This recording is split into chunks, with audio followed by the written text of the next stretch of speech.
आ मास्तर मास्तर तुम्ही काय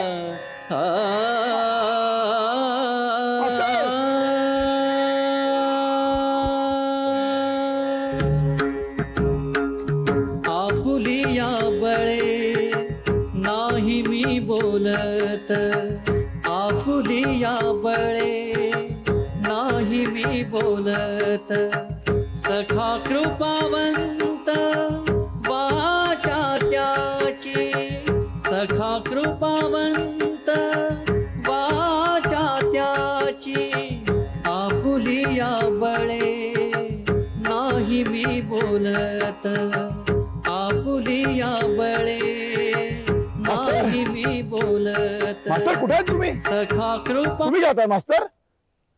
मास्तर गाते मास्तर तुम्ही गात होतात? गातो कधी कधी, म्हणजे असे आपोआप माझ्या गळ्यामध्ये सूर येतात। तुमच्या घरी राहिलं तो नाही गाणार, नाही तुम्हाला त्रास देणार। असं म्हणू नका मास्तर, असं म्हणू नका मास्तर। मास्तर अहो, सर्वस्व कारुण्याच्या प्रवाहात लोटून देणारा तुमचा हा सूर मला विळखा देत होता। मी माझा मी राहिलोच नाही मास्तर। तुमच्या मनातलं हे ऐल पैल अथांग होऊन तुमच्या सुरामधून आसमंत आक्रमित होता। मास्तर तुम्ही बाहेरून दिसताना तसे नाही आहात। तुमचं मन एका वेगळ्याच सुरांनी भरून गेलंय। काय सांगू दाते तुम्हाला, माझा थोरला भाऊ दादा गायचा हो, गायचा। त्यानंच मला वाढवलं, मोठं केलं, म्हणजे वयानं हो। आणि अचानक एक दिवस तो मरून गेला। का मेला, कसा मेला, कधीच कळलं नाही। कुणी स्मशानात जळत असलं की मी वेड्यासारखा पाहत राहतो। वाटतं माझ्या दादाचंच प्रेत आहे ते। कुणी गात असलं की मी ऐकत राहतो, वाटतं की माझा दादाच गातो ते। दारू प्यायली हे दादाला कळलं असतं तर तो ढसढसा रडला असता। भयंकर मोठा अपराध घडलाय माझ्या हातून।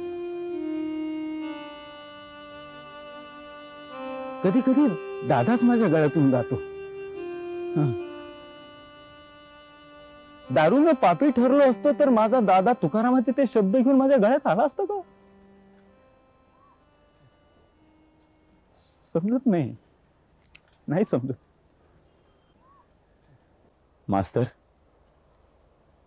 मास्तर तुम्ही मला आज नव्यानेच कळताय आणि कळतही नाही आहात। तुमची व्यथा, तुमचा सूर, तुमचं मन ही ह्या जगातलं नाहीये। तुमचं जग कुठे आहे मला माहित नाही, कदाचित ते तुम्हालाही दिसत नसेल, पण तुम्हाला तो सूर मात्र सापडलाय, खरंच सापडलाय। क्षमा करा मास्तर, मी तुम्हाला ओळखलं नाही, उद्धटपणाने तुमचा अपमान केला, क्षमा करा मास्तर। नाही नाही बंधू, क्षमा क्षमा मी कसली रे करायची? पण तुम्ही मला खूप मदत केली। तुम्हाला माझा राग येतो ना, मी आहेच तसा, त्याला आता इलाज नाही, मी असाच राहणार। जातो मी। मास्तर कुठे निघाला तुम्ही? नाही चला घरी मास्तर। मी नाही येत, मला माफ करा, मी पापी आहे। मी कुठेही झोपेन, देवळात झोपेन, धर्मशाळेत झोपेन, नाहीतर एखाद्या रस्त्याच्या काठावरही झोपेन। मास्तर असं वेड्यासारखं बोलू नका मास्तर, घरी चला मास्तर। मास्तर नाही नाही दाते, मी नाही येणार, मला माफ करा दाते, नाही ताते. मास्तर मास्तर घरी चला. मास्तर मास्तर तुम्ही जेवा झोपा. हवं तर झोपावर बसून अभंग म्हणा मास्तर, पण घरी चला. नाही हो, त्या घरात येण्या इतका मी पुण्यवान नाही हो दाते. दाते, मला एक पाप कबूल करून टाकू द्या. पाप? कसलं पाप? आधी ऐका, मग मला जोड्यानं मारा. वाटलंच तर कापा चिरा वाटेल ते करा, पण दाते, 1 महिना झाला मी तुमच्याकडे जागा मागायला येतोय. आजही आलो नाही लाजा. आधी यायचो ते गरज होती म्हणून, पण नंतर एका वेगळ्याच जाणीवाने यायला लागलो. तुमची अक्का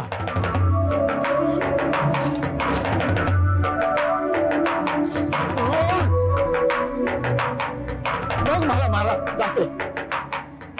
आधी मला माझं विष वापरून टाकू दे. माझ्या रक्तात भिनलं होतं.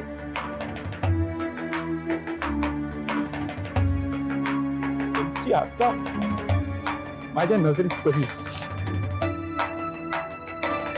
विधवा विशाल डोळ्यांची, गोरी पान, काळ्याभोर केसांची, शांत सोशी. तिची मूर्ती माझ्या डोळ्यापासून हलेच ना.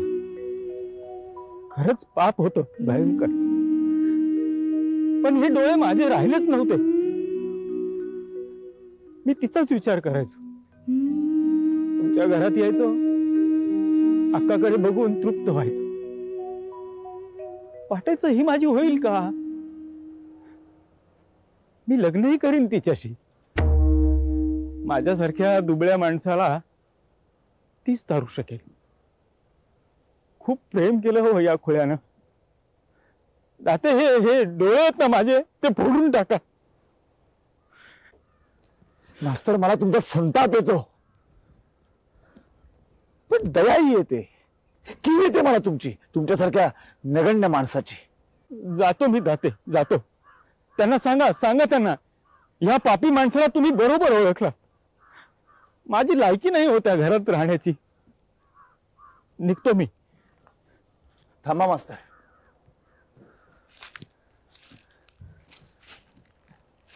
मुकाट्यानं घरी चला. चला. माझा राग नाही आला तुम्हाला दाते? माझी अक्का सहजासहजी मिळणारी वस्तू नाहीये मास्तर. चला.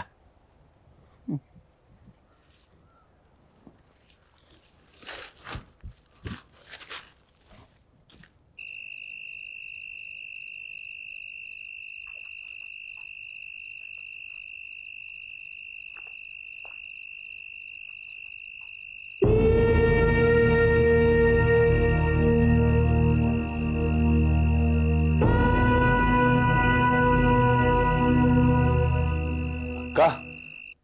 अक्का? हो, अक्काच. प्रतीक्षा करत उभी. माझी की मास्तरांची? मी गोंधळून गेलो होतो.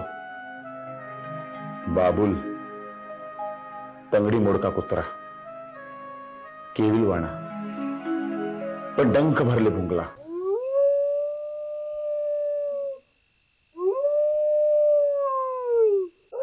मी एकंदरीतच बराच चक्रावून गेलो होतो.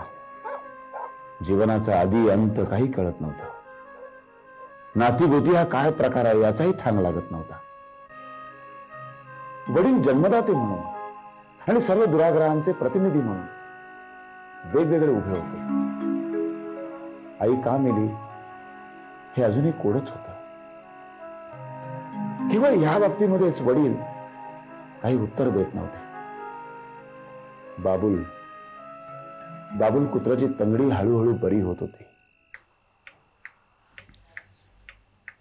मास्तर त्या रात्री स्वस्थ मनाने जेवून झोपले आणि मी मात्र जागतच होतो. अक्काच्या मनाचा शोध घेत, नाना तऱ्हेचे तर्क वितर्क चालले होते. भोवळ येईपर्यंत सगळ्या आयुष्याचा मानवजातीचा विचार चालला होता. अक्काही वाट पाहते मास्तरांची. तर मग मी मास्तरांना राहायला सांगत असताना तिने निष्ठुर नकार का दिला होता? की तिला स्वतःचीच खात्री नव्हती? या घरात मास्तर राहिले तर तिचं चारित्र्य, व्रतस्थ वैधव्य धोक्यात येणार होतं. काय होणार होतं? काय?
अशी वैधव्याच्या व्रताचा भंग करणारी, मला उपदेश करणारी ही कोण? माझी आदर्शवत अक्का अखेर हाडामासाचीच निघाली. उभ्या जगाशी, उभ्या परंपरेशी झगडा करण्याचं बळ देणारी माझी अक्का एका क्षणात उल्केवट ठरली. एका दुबळ्या परकी माणसावरती पांघरून. माझ्या दृष्टीने अक्काचे हात बाटले होते. का केलंस तू अक्का, का केलंस? माझं मन आक्रंदत होतं. वाटत होतं उठावं आणि त्या मास्तरच्या नरडीचं घोट घ्यावा. माझ्या अक्काच्या वज्रव्रत हातांचं पावित्र्य या दुबळ्या जीवानं हिरावून घेतलं होतं. नाही, पण मी तसं करणार नव्हतो. मी शक्य तितक्या लवकर तिथून निघून जाणार होतो. हे सगळं चक्र सोडून. कारण मी त्यात गुंतलो तर माझ्या मनामध्ये एक दुष्ट विचार आला. हे तात्यांना कळलं तर तो खलपुरुष चांगलाच टरकून गेला असता. त्याच्या खानदानीचं एका क्षणात शेण झालं असतं. म्हातारा हाय खाऊन मेला असता. अक्काच्या नावानं शंख करीत माझा शत्रू कायमचा उखडला जाणार होता. नाही, हे दुष्टचक्र असंच फिरू द्यायचं. युद्धाला एका वेगळ्याच प्रकारचं तोंड फुटणार. तात्या, आई मरते काय? तुझ्या बिछाण्यावरती रोज परस्त्रिया झोपतात का या घरात? आता पहा, त्याला धरलेलं फळ कुजून सडून जातंय ते. पहा पहा. अक्का, हे काय केलंस तू? तुझी जागा तू सोडलीस? पण अखेर तू सुद्धा या हाडामासाचीच कूड आहेस. त्या कुडीनं किती बांग घालायचा आपल्या रक्तातील वासनेला, किती सोसायचं तिनं. अक्का, तू तात्यांचे चाळे नजरेसमोर पाहिले असशील. तात्यांच्या खोलीत जेव्हा एखादी परस्त्री झोपलेली असायची तेव्हा तुझ्या मनाला काही यातना झाल्या नसतील. डोळे झाकून उघड्या मनाने सगळं पाहत राहिलीस.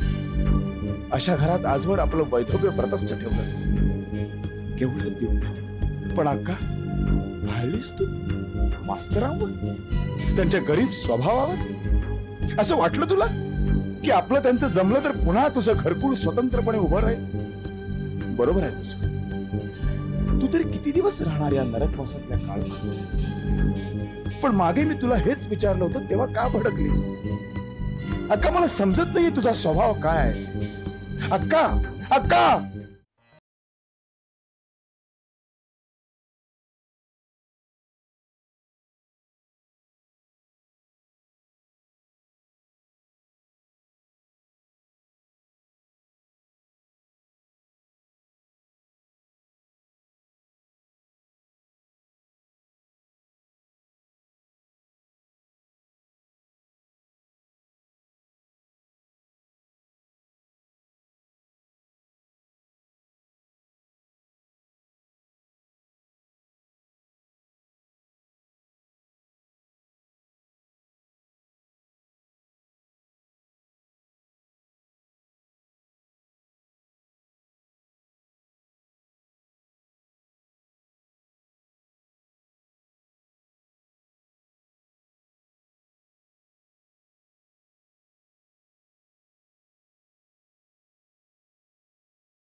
नाही दाते, माफ करा. खरं तर मी तुमच्या घरात गाणं गाणार नाही असं म्हणालो होतो, पण काय झालं एक ते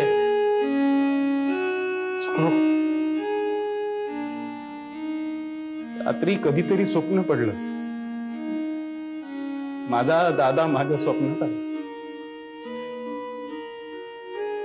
मी असा दारू पिऊन गटाराच्या काठाशी पडलेलो, पूर्ण नागवा. दादा आला, त्यानं माझ्या पूर्ण उघड्या देहावर पांघरून ओढलं. रेशमी, स्वच्छ, अगदी तुमच्या घरातल्या पांघरुणासारखं. हे स्वप्न मला आठवलं आणि मी गायला बसलो आणि गातच बसलो. मला माफ करा, चुकलो मी. मास्तर, काय म्हणू तुम्हाला? काय म्हणालात दाते? मास्तर, तुमचं गाणं तुम्ही ऐकायला हवंय. नाही नाही, मी मरेन दाते, मी खोटा पडेन. माझ्या ते गाणं माझ्या दादाचं आहे. म्हणजे माझा दादाचा मी अलंकार चोरला तर त्याला भयंकर शिक्षा आहे. म्हणजे माझा दादा माझ्या गळ्यातून गाणं गातो. शपथ.